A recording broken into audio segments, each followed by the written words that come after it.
Als peus dels Pirineus s'alça un monument que és molt més que pedra. És la llavor d'una nació. Benvinguts a Ripoll, el bressol de Catalunya.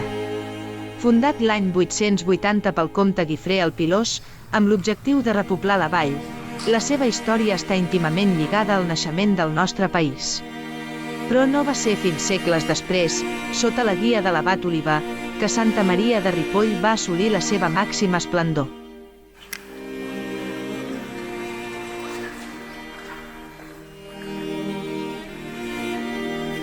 L'abat Oliba el va convertir en un dels centres culturals més importants d'Europa. El seu scriptorium no era només un lloc de feina, era un far de saviesa on centenars de manuscrits van ser copiats i il·luminats, disseminant el coneixement per tota l'edat mitjana. Però la seva joia més impressionant és la seva portalada. Esculpida en pedra fa gairebé 1000 anys, és una autèntica bíblia visual. Cada figura narra històries de l'Antic Testament.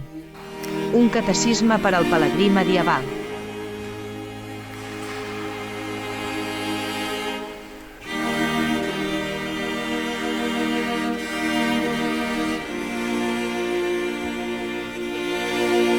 A la planta baixa, el romànic ens sorprèn amb els seus més de 100 capitells, tots únics i plens de detalls.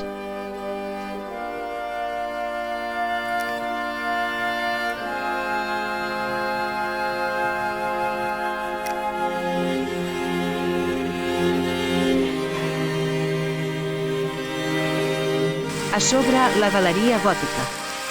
Afegida segles després, completa un conjunt d'una bellesa excepcional. Però la història de Ripoll és també una de supervivència. Un terratrèmol, les guerres. I l'abandonament el van deixar en ruïna. La seva resurrecció va arribar a finals del segle XIX, quan l'arquitecte Elies Rogent el va restaurar, salvant-lo de la desaparició.